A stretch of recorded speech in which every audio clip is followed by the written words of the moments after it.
Hello, this is Artemis_anime, and today I am reading Immortality is the Definition of Looks Can Be Deceiving by TheFoggyLondonView. Summary. Izuku Midoriya quit aging at 17. Now, 218 years later, he's the #1 quirk expert on the planet. Kids these days just don't understand what being a hero should be about. They just see All Might and think it's all about being strong and winning. Well, Izuku's back in town now, back at his job at UA, ready to beat some wisdom and proper values into today's youth, one lesson at a time. If they refuse to learn, he'll just expel them. He doesn't have time for those who won't give it their all.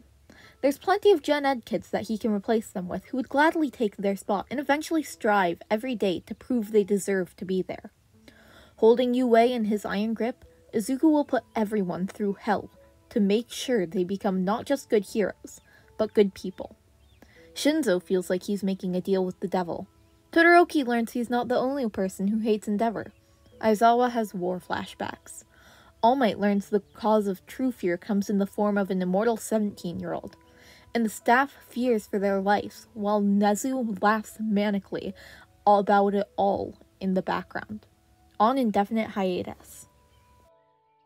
Chapter 1. Izuku takes pleasure in scaring some trained professionals. Izuku Midoriya grinned as he stepped off the plane.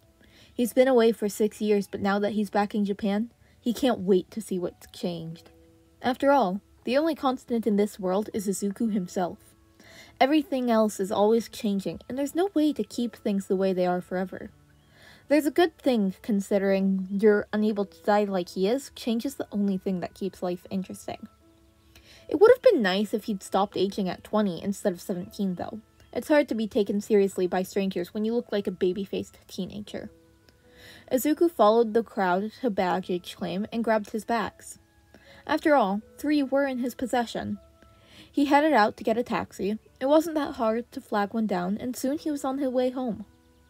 Flipping through the news on his phone in the back seat. According to his app, All Might had been in town for quite a while, which is odd given his agency isn't near here.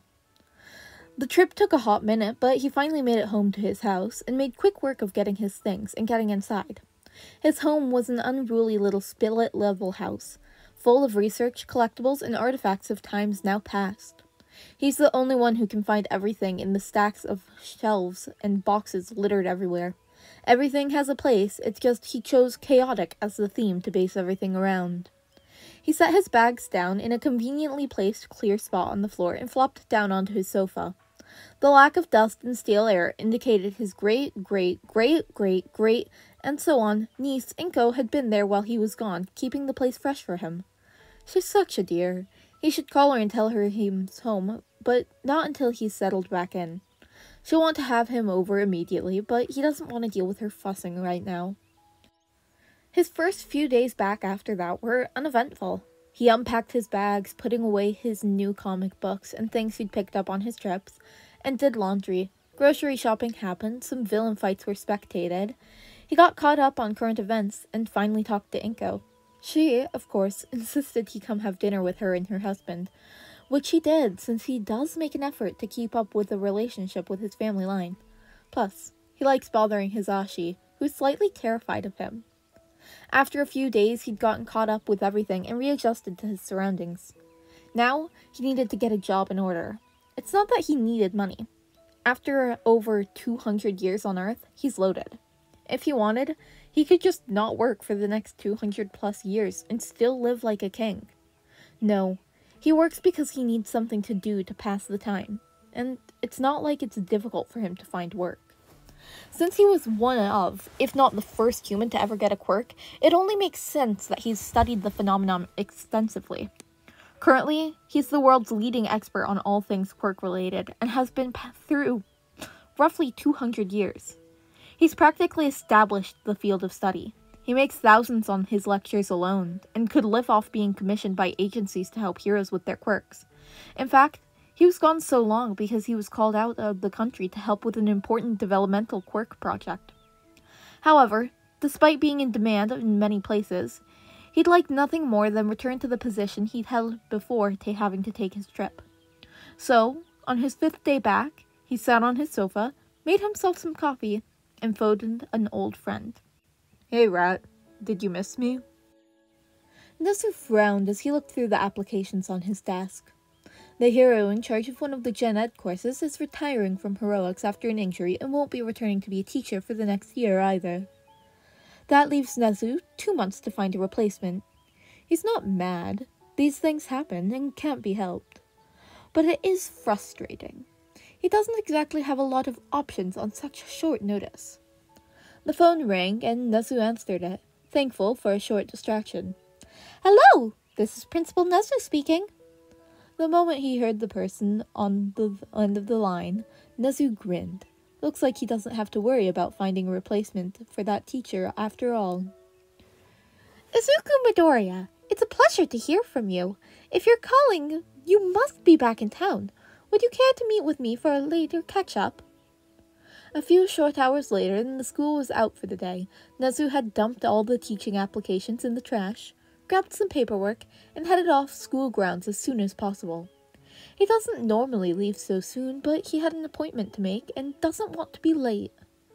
He had to take the train to a few stops, and he and Izuku would be meeting at Izuku's niece's house.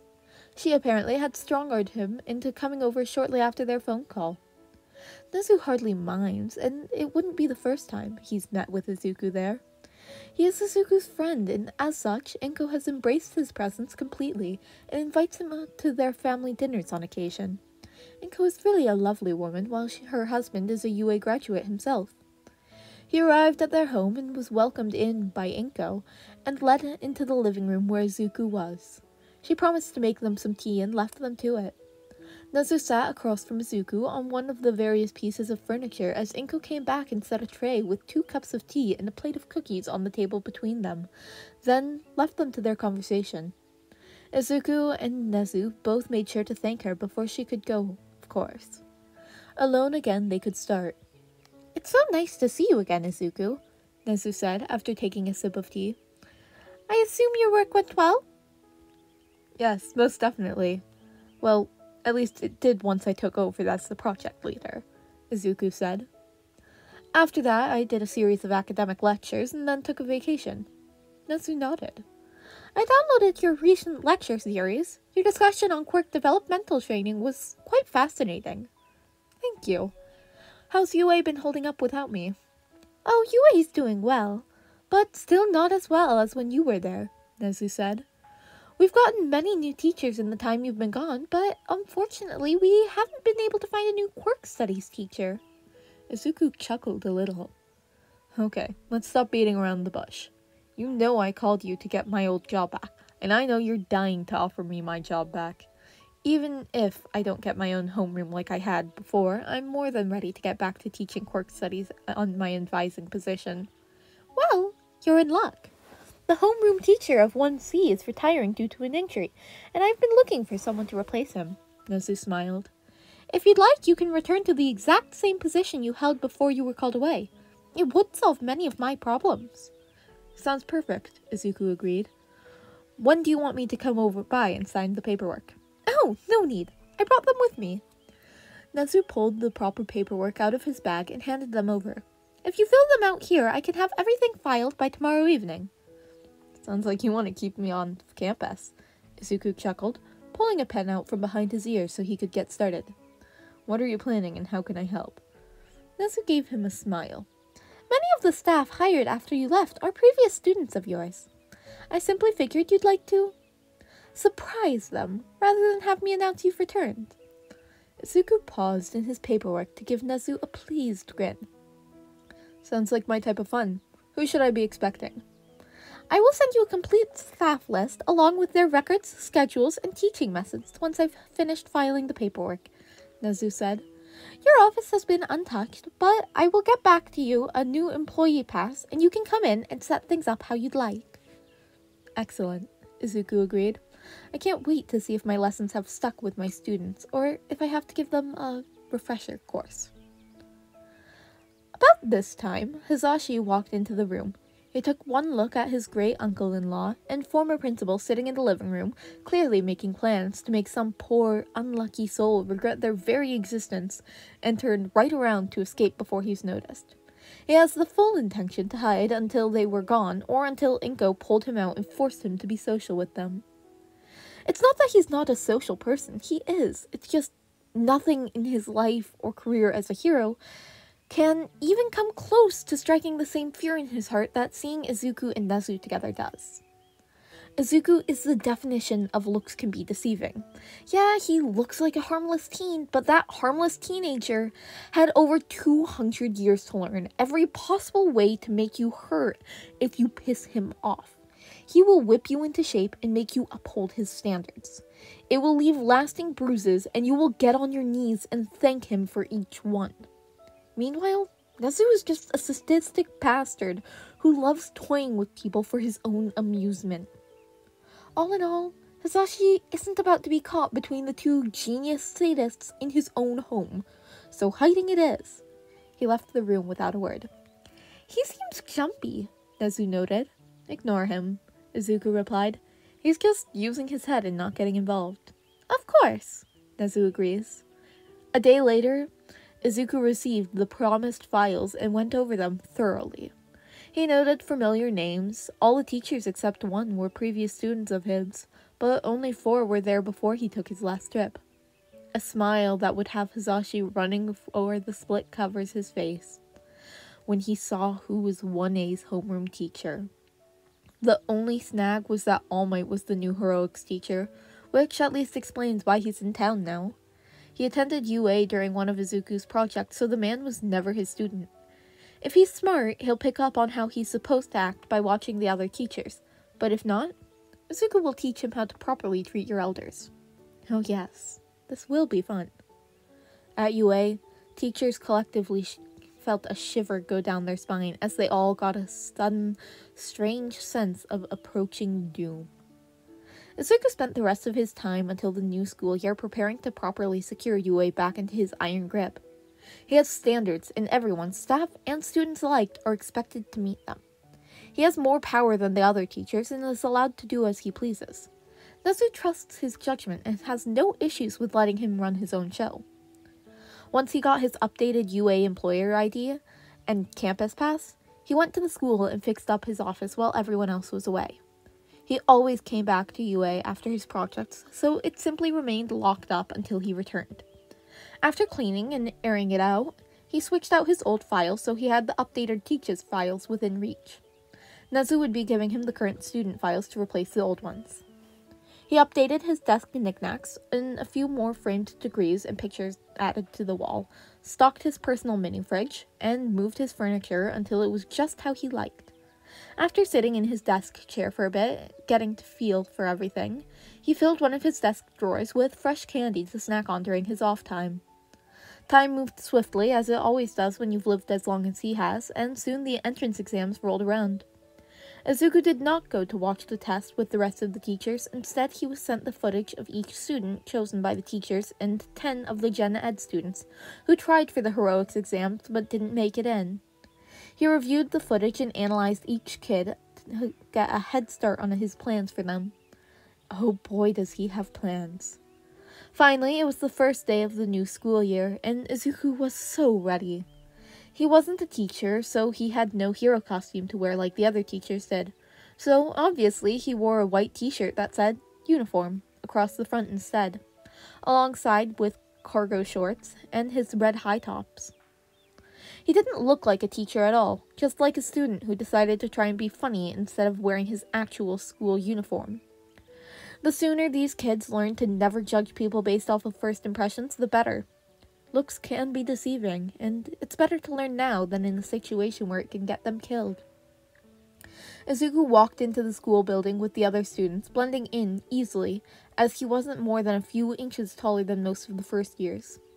In his defense, he did stop growing before a boy would normally, since he never aged a day since he turned 17. A short way through the halls, a student stopped him. It seemed the games began a bit earlier this year. Hey, that is not the UA uniform. That is against the school dress code. You aren't even wearing a tie. A first year with glasses said, while making chopping motions. It sounded like Izuku's lack of a uniform personally offended him. You must fix this immediately. Izuku gave him a sweet smile. You know, it's quite unbecoming of a UA student not to show proper respect to their elders. Now, if you'll excuse me, I have a class to go to, and so do you. Izuku then walked away from him without looking back to see his stunned face. He had a homeroom to conduct and didn't have time to waste on students that lack boundaries at the moment. At the door to 1C, he smiled. It already felt so good to be back.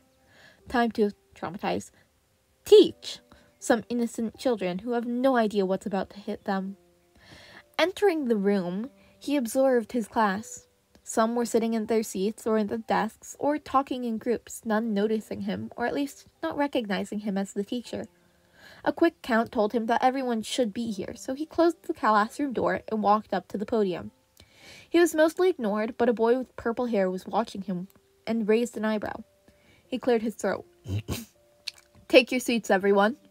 A few students listened, but the class mostly just stared at him, unsure.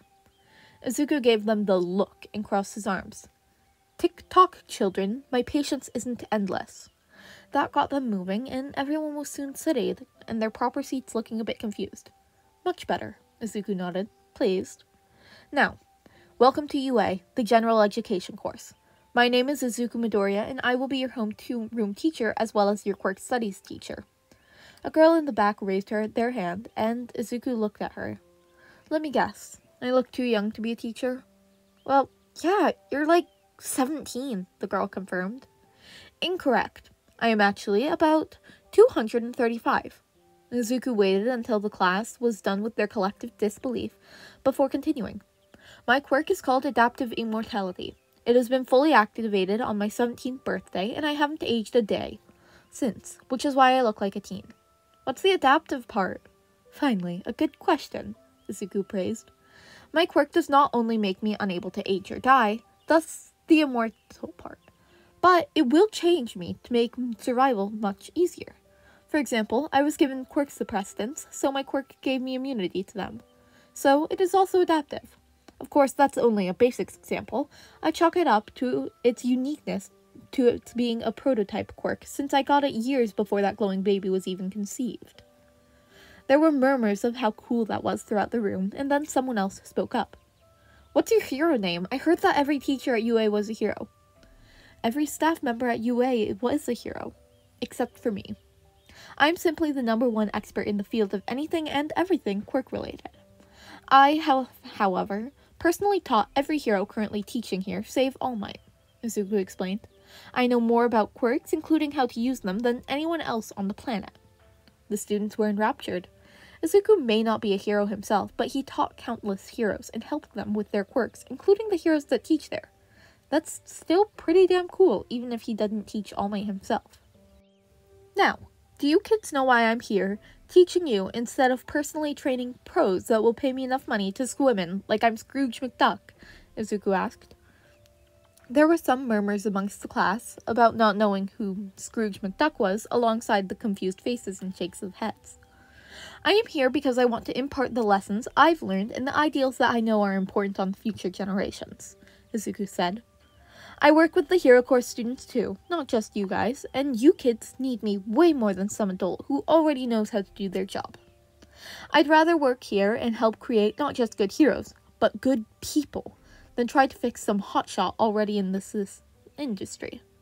Izuku took a deep breath and surveyed the cats. He could already see some respect blooming. Good. Now, let's get to orientation, and we'll talk more afterwards. I won't be there watching you during it, since I have an errand to run. So once it's over, just go to lunch, and then we'll return here and wait for me, Izuku instructed. And, just a warning, but anyone who makes trouble while I am gone will be expelled. Now hurry up, everyone. Single file, please. Izuku gave him class no time to voice objections to the news that he'd expel them so easily and swiftly, lead them to orientation.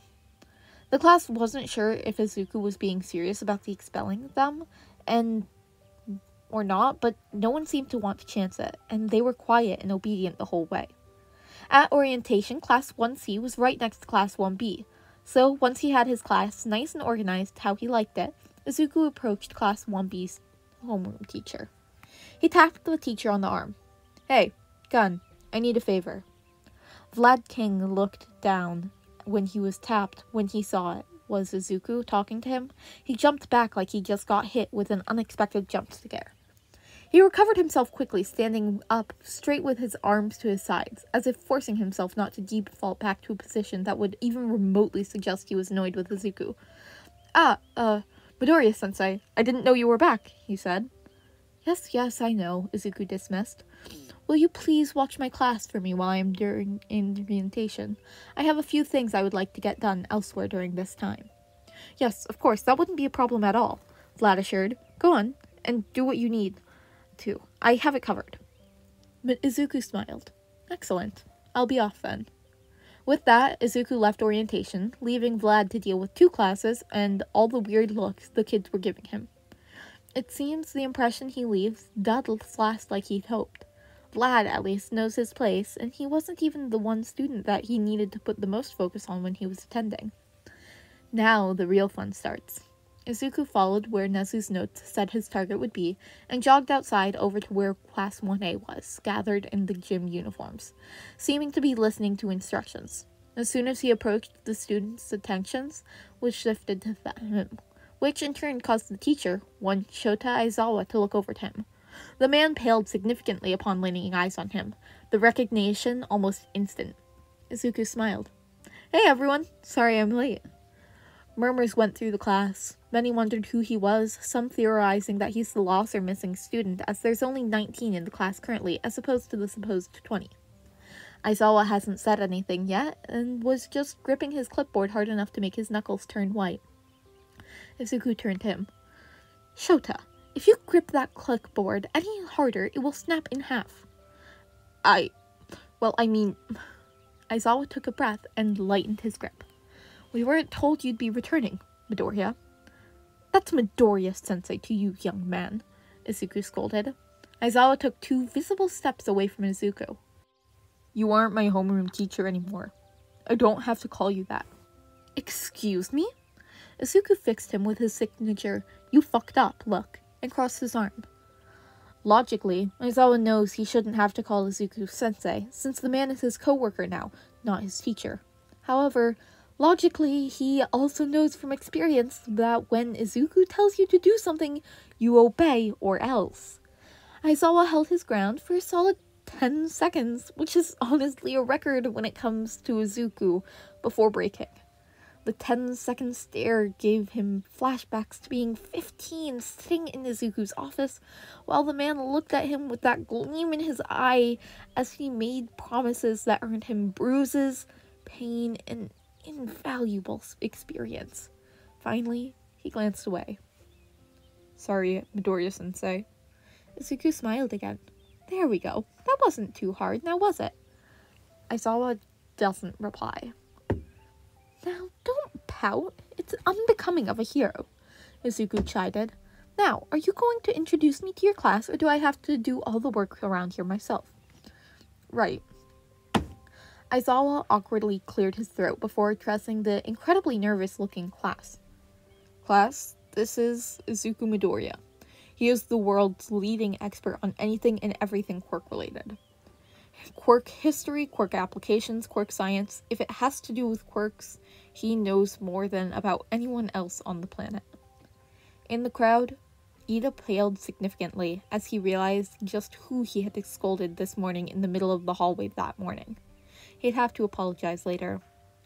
Assuming he's returned to the position he held when I was attending this school, he will be your quirk studies and quirk history teacher, Aizawa continued. He'll also be working with you to both actively and passively and an advisor to help you optimize your quirks and how you use them. This is non-optional, and I highly suggest you take full advantage of his help and advice. It's not every day you are offered a chance to get a free personalized training from an expert that both Hero and their agencies are willing to spend millions to get one session with. Aizawa looked back to Izuku. Was that satisfactory, Midoriya-sensei? Yes. Thank you, Shota.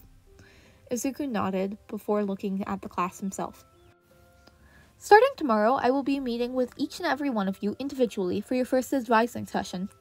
Prepare to start having to stay at least an hour after some school days. Just a warning, I don't sugarcoat things or soften my opinions to spare other people's feelings.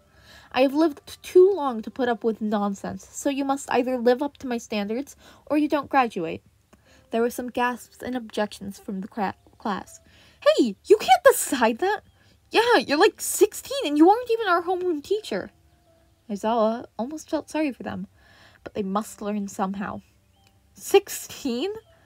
I was already in my 30s when that glowing baby attributed to having the first quirk was even conceived. To put it simply, I have an immortality quirk.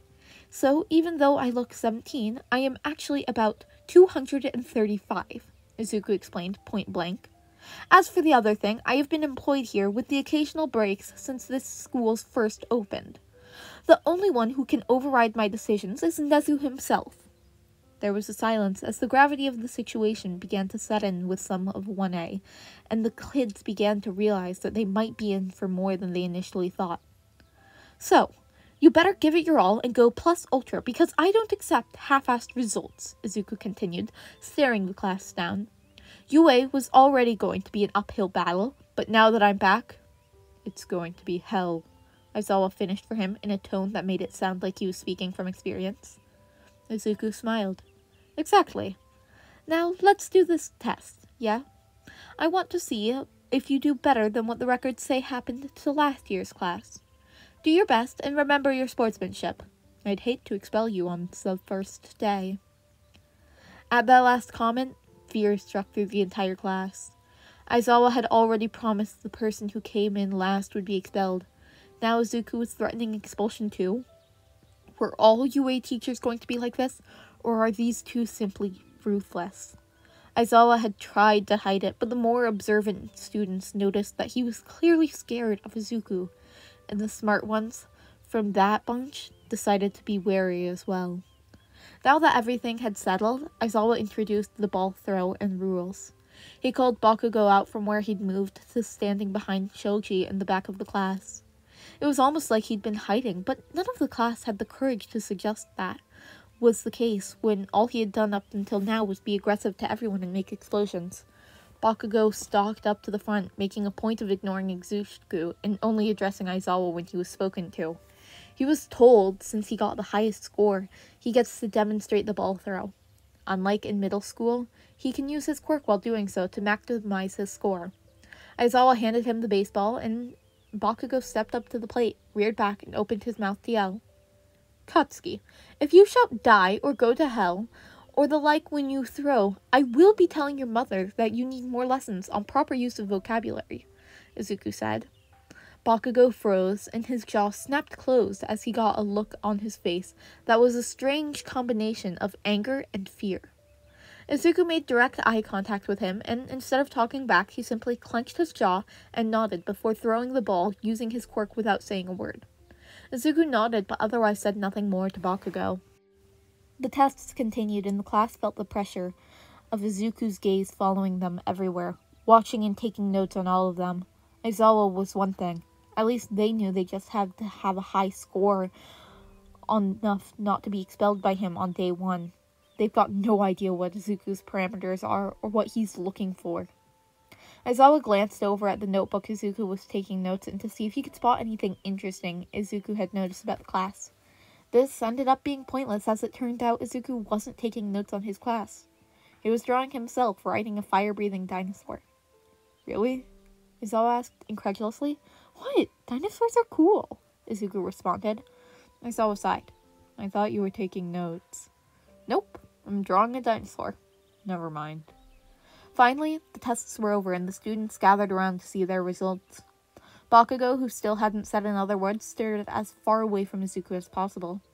Izuku continued to scribble in his notebook while Aizawa displayed the results of all 19 kids and let them sweat for a few seconds before declaring it was all a logical ruse and he wasn't going to expel anyone. Some students cheered while others acted betrayed because their teachers lied to them.